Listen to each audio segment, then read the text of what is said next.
I guess with the release of our latest Sunday upload, it's pretty obvious, at least to us, that our content is pretty consistently going to talk about mental illness. That in and of itself isn't much of a surprise, but the fact that it informs our content so strongly is. We definitely want to still make more explicitly leftist content, but when we get ideas for videos, they usually spin that way, and it's not a zero-sum game. We can do both, especially because being disabled is something capitalism punishes. So the intersection is there. But boy, oh boy, did we wrongly assume that when we started this channel that our content was going to be a form of escape. It's totally not. And it's not necessarily a bad thing. But our relationship to escapism in media is a long-standing tradition. The funny thing is, the more we became media literate, the more we couldn't simply lose ourselves in a story. We still identified with characters or felt validated by seeing a reflection of ourselves in the stuff we liked, but there was so much more to digest than we thought.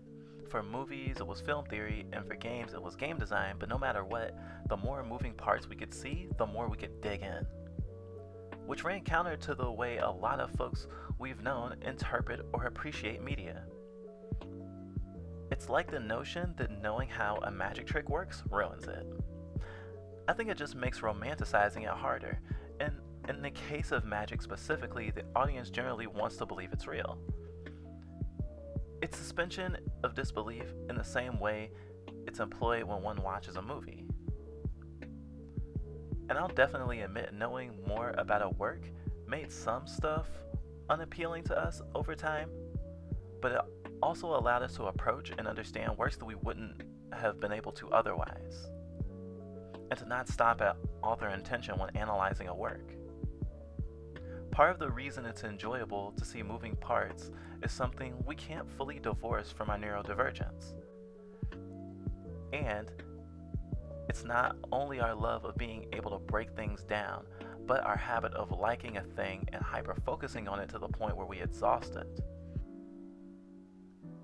And so we appreciate our specialness, but we also realize it makes us more susceptible to the ways capitalism exploits people's love of consumables.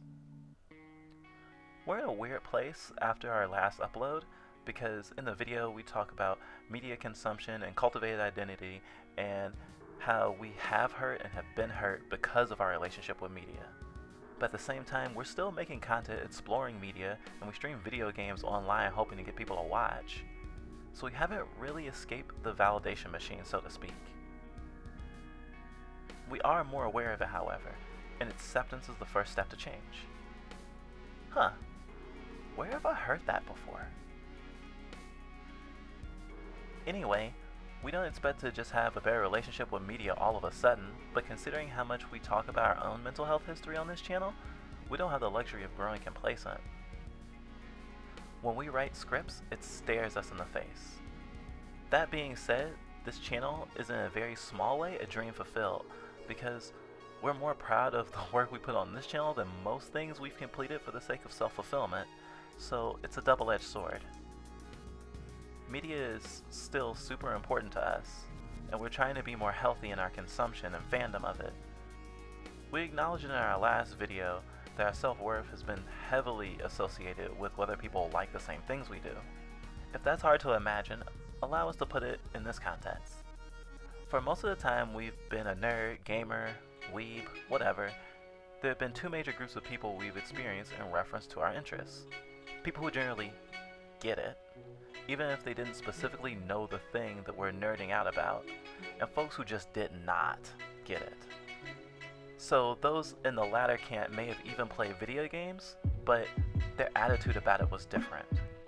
The folks who introduced us to gaming actually fall into this camp. Folks who shamed others if your interest was too weird, or if you didn't play a game as intended, or you were too into it. Example? Well, when physical game expansions, i.e. physical DLC, I guess, were still a thing, I got a multiplayer map pack for Halo 2, a game we enjoyed playing with the folks who introduced us to gaming, and to Halo.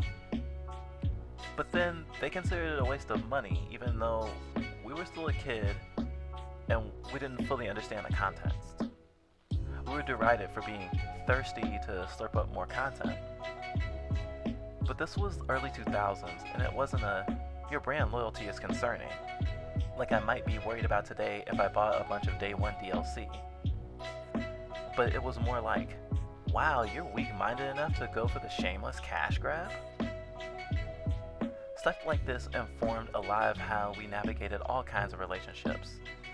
Like, when we picked up our pre-order of Resident Evil 5 way back when, we had 3 friends come with us who were themselves super fans.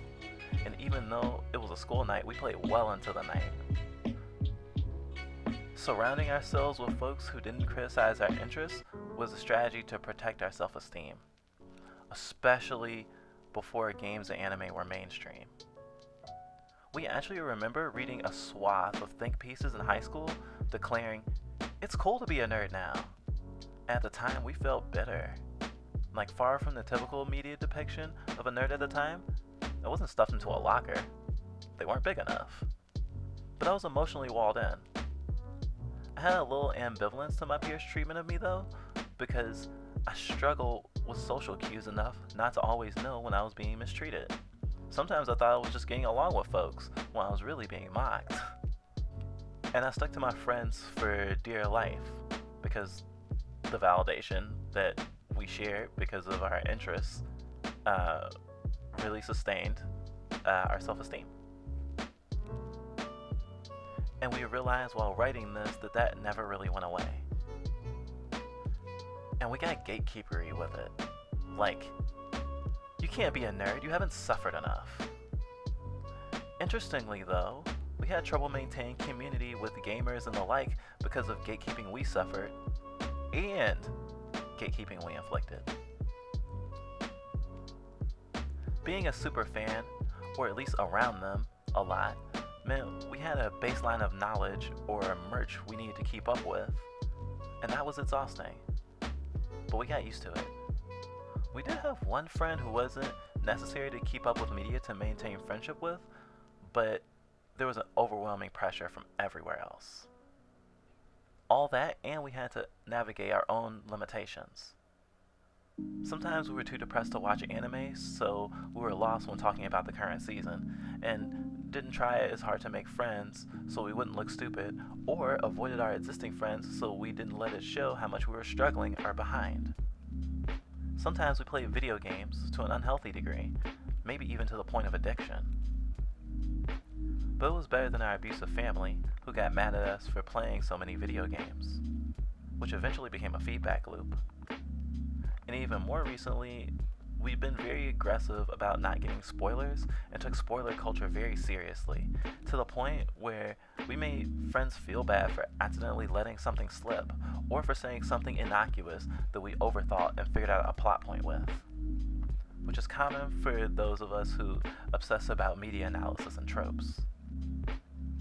There's a lot of little things that amount to a ton of internal and external toxicity. And to be completely honest, we hadn't even allowed ourselves to fully confront our queerness or our mental illness, aside from depression, until our early 20s. So we're still quite new to honestly reflecting. Here, I want to mention a video that really helped me this week. As you can guess, there's a lot we want to be better about concerning media and identity. And Super EyePatch Wolf's video about if spoilers ruin stories left quite an impression. It's given us more reason to step away from some of the toxic elements of fandom we've already discussed here. I'll leave a link so you can check it out yourself if you like. As much as we've endeavored to not get mad about spoilers anymore, this video not only made us feel better about still engaging in works where we know the major plot points, but also not feeling so shitty about our knee-jerk reaction to being upset when we do get spoiled. We just have to manage those feelings. And that only intensifies our wanting to be better about not only spoilers, but trigger warnings. Then you might be asking yourself, why do those even relate? Well, someone important to me asked to be spoiled sometimes, to have info about a work so he can avoid the thing, or prepare for the thing before watching or playing it. and for the longest time, I was indignant about being forced to spoil stuff. But it showed a lack of compassion on my part. I valued trigger warnings, but for the most part, pushed myself into uncomfy situations and just decided to deal with it instead of managing my mental health. And since we didn't have compassion for ourselves in terms of triggers and trigger warnings, our empathy was very much lacking. We have a love of triggering content, stuff that makes us scared or uncomfy. It sometimes makes us feel more in control to confront it. We actually talked about it in one of our recent streams. I remember getting into horror to like get over my fear of watching horror. I was like, well, if I have fear of watching horror, why do I even watch horror in the first place? I was a kid and people around me sometimes would turn on the horror thing, but wouldn't like send me to bed or whatever, would just be like, well, it's up.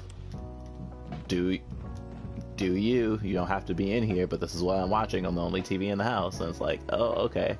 And then I would have like nightmares and stuff, and I was like, I don't like this. I really don't like this. But it didn't feel like I had much of a choice, you know?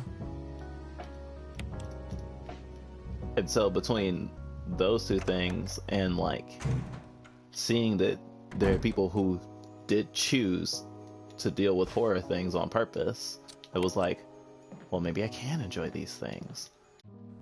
And when rewatching it, realized, oh shit, this thing we used to empower ourselves became something that hurt and reduced the autonomy of people we care about. Kinda how we dive deep into horror in order to cope with the fact that our family exposed us to horror, whether we were okay with it or not. Having night terrors till we were 18 was probably a sign we were traumatized, but we didn't connect the dots till now.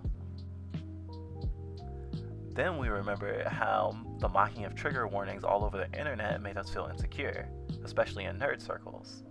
So we stopped complaining when we got blindsided by triggers, which eventually became us valuing trigger warnings way less because we didn't use them, or we didn't expect them.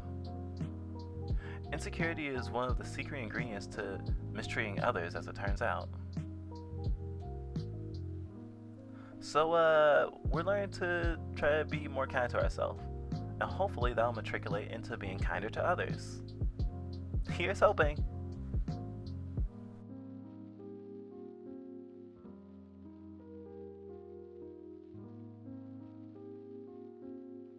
Hi there, it's Fluff. You made it to the end of the video. Good job. Thanks for watching. Like, comment, and subscribe and whatnot. And don't forget to be kind to yourself. It's important right now, and for all time.